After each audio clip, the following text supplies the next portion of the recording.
Dear friend, there's a particular kind of quiet that settles in on nights when you don't have answers. Not a peaceful quiet. Not the kind that comes after a long exhale, after you've laid something down and finally let it rest. This is a different quiet. The kind that has weight to it. The kind that sits in the chair across from you and just waits. I've been in that quiet a lot lately, and I have a feeling I'm not the only one. If you're here right now, maybe you're in a season where things feel suspended, like life has pressed pause on something important and nobody told you when it would start again. Maybe you've been waiting on a decision or a sign or just a sense of knowing, that deep down, bone-level certainty that says, yes, this is the right thing. Go. And maybe that certainty just hasn't come. I want to sit with that tonight. Not fix it. Not explain it away. Just sit with it the way you'd sit with a good friend who's going through something quietly, close, without any agenda. Because I think waiting for clarity is one of the most underrated forms of courage there is. We don't talk about it that way. We talk about people who acted boldly, who leaped, who trusted their instincts and landed somewhere beautiful. We celebrate the decision. We celebrate the arrival. But we rarely talk about what it felt like to stand at the edge for months or years before any of that happened. We rarely honor the waiting itself. So tonight, I want to tell you about someone I've been thinking about. Someone whose story stayed with me. Not because anything dramatic happened in it, but because it felt true in the quiet, specific way that real things feel true. I want to tell you about a woman named Nora. Nora was 34 when she first noticed that she had stopped making plans. It wasn't sudden. She didn't wake up one morning and decide to stop. It happened the way most drifts happen, gradually, almost imperceptibly, until one day she looked around at her life and realized she had no idea where she was going. Not in a crisis kind of way. She had a job. She had an apartment. She had people who loved her. But there was this strange stillness at the center of things, like a held breath that had been held for so long she'd forgotten she was holding it. She'd always been a planner. Growing up, she had a notebook for every season of her life. Goals written in careful columns, color-coded timelines, little boxes to check off. She liked the feeling of knowing what came next. It was orderly. It was safe. It was a way of saying, I am moving forward. I'm going somewhere. But somewhere in her early 30s, something shifted. The plans she'd made started feeling like clothes that no longer fit. Not wrong exactly, just not quite right anymore. She'd look at her notebooks and feel this low hum of unease, like she was living someone else's blueprint. So she stopped making them. And for a while, that felt like freedom. She told herself she was learning to be present, learning to flow, learning to trust life without needing to control every corner of it. And some of that was true. But underneath it, if she was honest, and she was trying slowly to be honest with something more complicated than freedom. It was fear, not the dramatic kind, not the sharp, screaming kind that wakes you up at 3 in the morning. It was the low, foggy kind, the kind that doesn't announce itself. It just quietly talks you out of things. It says, what if you choose wrong? What if you build something and then realize it was the wrong thing to build? What if you leap and the landing is nothing like you imagined? And so Nora waited. She waited the way people wait who aren't quite sure what they're waiting for. She went to work. She had dinners with friends. She laughed at the right moments and cried at the right movies. But there was this hovering feeling she carried everywhere.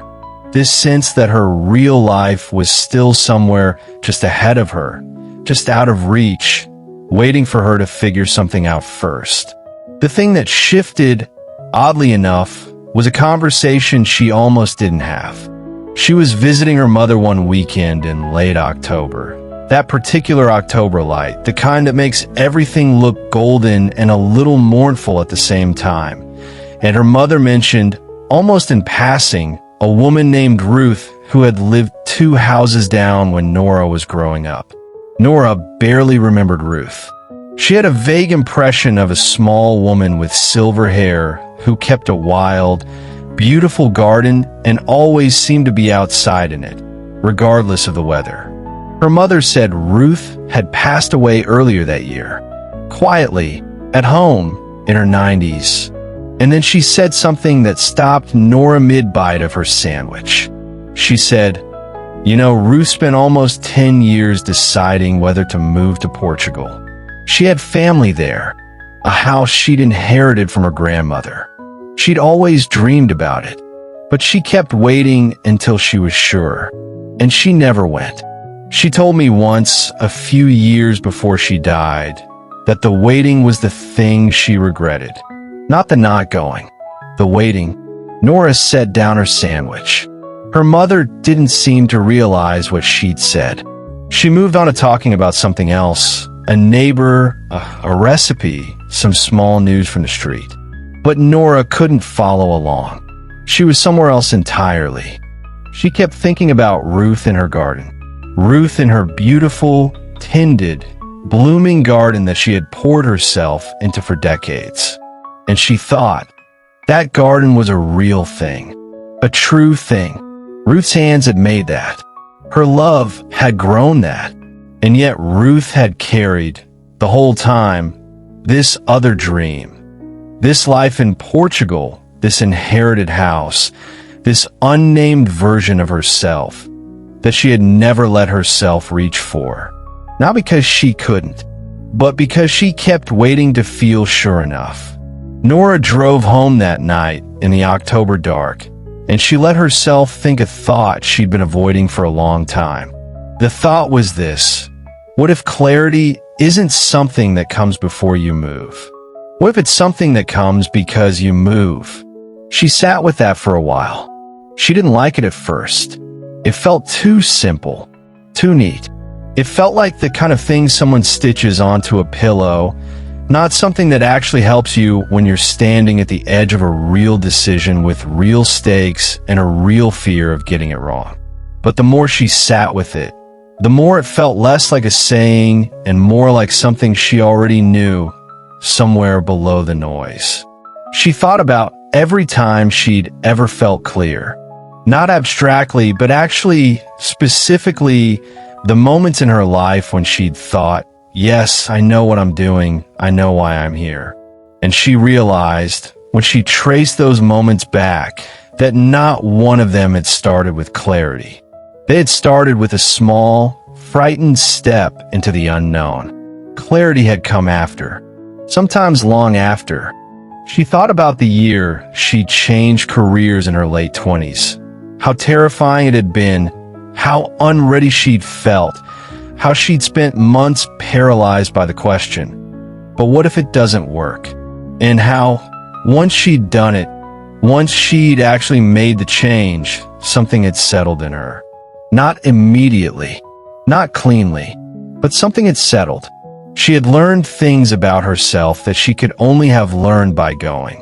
She thought about a friendship she'd almost let go of because she was afraid the honest conversation would ruin it. How she'd waited months to have that conversation, carrying the weight of it, and how when she finally had it, the friendship had become something truer and deeper than it had ever been before. She thought, I have never once been given clarity in advance. Not really, not the deep kind. And yet she had been waiting for it.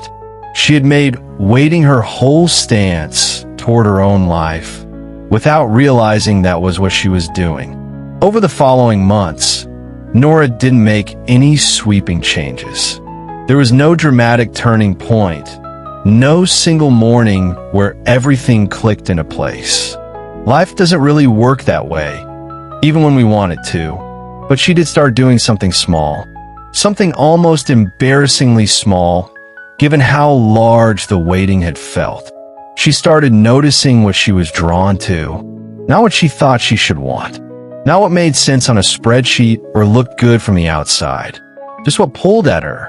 What she leaned toward when no one was watching, when there was no performance required. She noticed she felt most alive when she was teaching. Not formally. She wasn't a teacher by profession, but in the small ways she ended up in that role anyway.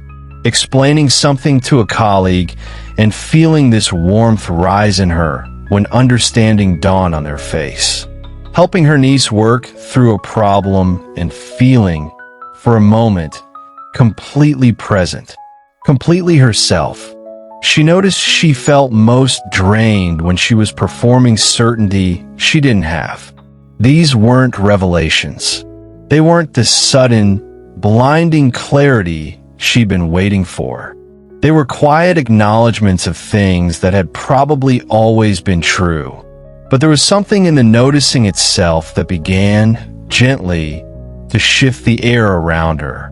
She started to think that maybe clarity wasn't a destination. Maybe it wasn't a threshold you crossed after which everything made sense. Maybe it was more like a relationship, something you tended, something that grew slowly in the direction of your honesty. I think about Nora, and I think about Ruth, and I think about how much of our lives we spend in the space between where we are and where we think we're supposed to be, between who we are now and who we imagine we'll become. Once everything is clearer, once we know more, once we're more ready, there is something almost tender about that space, and something that can become, without meaning, to a kind of trap, because waiting feels responsible. It feels like diligence, like care, like you're taking the thing seriously enough not to rush it. And sometimes it is all of those things. Sometimes waiting is the right choice. Sometimes patience is the work. But sometimes, and I think this is the harder thing to sit with, sometimes waiting is a way of protecting ourselves from the risk of finding out. The risk of finding out that we tried, and it was hard. That we chose, and it wasn't perfect. That we leaped, and the landing was nothing like the dream. And the strange mercy in all of this, the thing I keep coming back to, is that even when the landing is nothing like the dream, something real happens in the going. Something true gets made. You find out things about yourself that you could only find out by actually living, not by thinking about living from a careful distance. I don't think life rewards the most prepared. I think it rewards, in some quiet way, the most willing. The people who said, "I don't know how this will go, but I'm going anyway." Not recklessly, not without thought, but without waiting for certainty that was never going to arrive on schedule. Ruth's garden was real. Ruth's hands in the soil, her care, her years of tending, all of that was real and mattered. But I wonder if there was a version of Ruth who went to Portugal, who walked into that inherited house with her heart in her throat and her suitcase in her hand, who found out things she never could have found out any other way. I wonder what that life would have taught her. I wonder if the clarity she waited for was there all along, on the other side of the step she was afraid to take. I don't say this to make waiting feel like a mistake. I say it because I think we're often harder on ourselves than we need to be about this. We feel ashamed of our hesitation, like it means something is wrong with us, like clearer, braver people don't go through this. They do. They all do. The people who seem the most sure, the most clear, the most purposefully moving through their lives. Almost all of them, if you ask them honestly, will tell you about a time they didn't know. A long time. A time they couldn't see the path. A time they were afraid and uncertain and waiting. What they mostly did, from what I can tell, is move anyway. Not when they were ready. Not when they were sure. But when the waiting had become more costly than the going. And I wonder if that's the real threshold. Not certainty, not readiness. Just a quiet moment when you realize the waiting is asking more of me than the trying ever could. There's a phrase I came across once that I've thought about many times since. I don't remember exactly where I read it, but the idea was this: clarity is not a precondition for courage. It is a consequence of it. I think that's true. I think it might be one of the truest things. And I think that on the nights when everything feels suspended, when the quiet has weight and you can't see what's next, the kindest thing you can do for yourself is stop waiting to feel ready and start paying attention to what you're already drawn to. Not in some grand, life-changing way, just in the small, honest way that Nora learned. Just noticing, just getting a little more truthful, a little more tender with yourself. That's not nothing. That's actually everything. If you're in a waiting season right now, I hope this felt like company rather than instruction. I hope it felt, at least for a little while, like you weren't the only one. Because you're not. Whatever it is you're waiting on, clarity about a relationship, a career, a city, a version of yourself you can't quite see yet, you are not behind. You're not doing it wrong. You are in one of the most human experiences there is, standing at the edge of something, not yet sure whether to step.